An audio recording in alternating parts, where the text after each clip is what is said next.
Bonjour à toutes et à tous. Dans l'actualité de ce mardi, la Bretagne exporte ses fruits de mer parfois très loin. Coup d'œil sur ces sociétés qui vendent à l'étranger.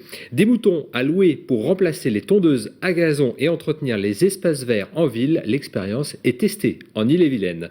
La moitié de la flotte de l'AG2R est arrivée à destination, à Saint-Barth. Les écarts se comptent en minutes après 3 semaines de mer. Bienvenue dans cette édition du mardi 29 avril 2014. Des tourteaux du Finistère en Chine ou encore des araignées de Roscoff en Italie, les fruits de mer bretons voyagent beaucoup. Les entreprises de mareyage de la région exportent une partie non négligeable de leur production. Le point avec David Louisy-Louis et Félix Noël. Il y a un secteur qui ne connaît pas la crise dans le Finistère, c'est l'export de fruits de mer. À Roscoff, le groupe Béganton exporte jusqu'à 1500 tonnes de tourteaux par an. Pour notre activité à l'export, nous avons une flotte de camions viviers qui permettent d'envoyer des crustacés vivants sur l'Europe du Sud.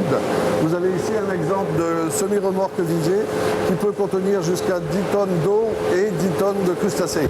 Donc ils sont mis en oxygénation, en température contrôlée, et ils vont voyager pendant 48 heures et arriver pratiquement sans mortalité à destination. C'est utilisé pour les tourteaux, pour les homards, mais aussi pour les araignées qui voyagent très mal à sec autrement, parce que c'est un produit très fragile. À Plouguerneau, la société France Haliodis exporte des ormeaux. Elle en produit 8 tonnes et en exporte 2 tonnes, soit 20% de sa production. France Haliodis a toujours réalisé environ 20 à 30% de son chiffre d'affaires à l'export. Depuis la création de l'entreprise, on a toujours été très tourné vers l'export, notamment parce qu'on a un produit qui est consommé à l'étranger. On exporte beaucoup en Europe, mais le marché principal pour nous, c'est l'Asie. Le département du Finistère est l'un des départements qui exporte le plus de fruits de mer à l'étranger. Le savoir-faire breton semble être un gage de qualité pour les entreprises du monde entier. Avec le développement du marché asiatique, les entreprises finistériennes semblent voir se profiler un bel avenir devant elles. Les feux de végétaux sont interdits depuis 2011 par circulaire interministérielle, et ce pour les particuliers. Les fumées sont plus polluantes qu'on pourrait le croire.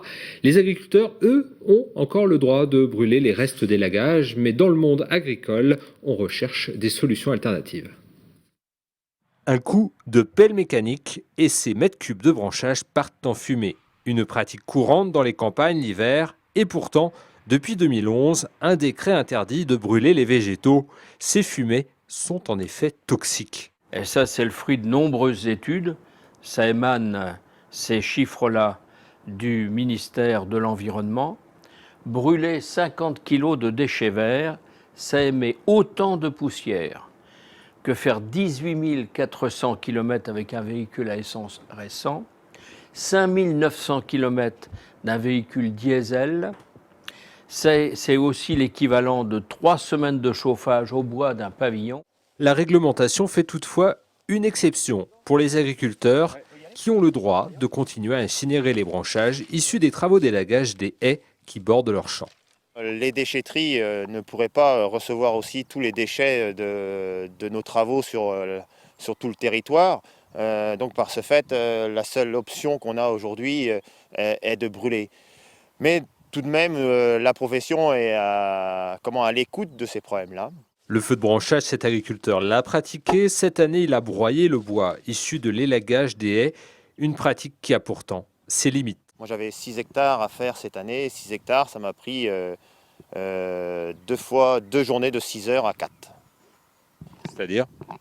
Ça veut dire 36 heures de boulot à 40 heures de boulot pour broyer 12 tonnes de copeaux.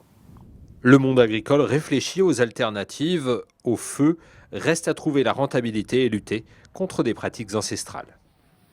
Et l'éco-pâturage, c'est une formule utilisée depuis longtemps en milieu rural. Désormais, les moutons viennent aussi brouter sur les espaces verts en ville, et les urbains peuvent investir dans les troupeaux. Exemple au Reux, en Ille-et-Vilaine, avec ce reportage de TVRN 35. Ici au Reux, fini les tondeuses à gazon. Ce sont les moutons qui se chargent du travail. L'idée a séduit la commune. Et désormais, ce sont les animaux de ce jeune agriculteur qui entretiennent les espaces verts. Et tout cela à moindre coût pour la ville. Nous, notre intérêt, c'est qu'on est vraiment agriculteurs. On cherche à faire de l'élevage, mais avant tout à entretenir les espaces. Et aujourd'hui, les communes, on leur propose un partenariat de 10 ans. C'est-à-dire que nous, l'avantage qu'on a, c'est qu'on a une visibilité de 10 ans. On signe une convention avec la municipalité à qui il reste à la charge la clôture, l'eau et l'électricité et le certificat des terres. On va de plus en plus sur de nouvelles communes. Donc voilà, aujourd'hui, l'objectif, c'est de s'agrandir et de pouvoir en vivre. Le concept suscite également l'intérêt des citoyens écolos et amateurs de bonne viande, car il est possible d'investir sur les moutons de Mathieu Pires via Internet. Un principe développé par We Do Good, une entreprise rennaise. Très concrètement, les gens ont acheté les brebis que la ferme de Milgoul, donc que Mathieu va exploiter en fait sur des terrains comme celui-ci. Et ensuite, ils vont générer donc un bénéfice, ces brebis, grâce à l'activité de Mathieu. Et ça va permettre de rembourser les investisseurs avec un petit bénéfice. Un projet qui a plu à des gens et on a voulu le soutenir, l'aider à communiquer sur sa démarche pour que des gens viennent le soutenir financièrement. Mais alors, s'agit-il d'un retour en arrière ou d'un progrès écologique ? Tous les soirs et tous les matins, les enfants passent devant les moutons et réapprennent ce que c'est que la vie animale, ce que c'est que le respect de l'animal, le fait aussi de voir des animaux pâturer, de réapprendre tout ce qui est naturel. Et c'est ce qui nous intéresse aussi, c'est de remettre en avant la nature là où elle est et aussi l'interaction entre les hommes et la nature. Chacun peut donc investir dans l'éco-pâturage avec We Do Good.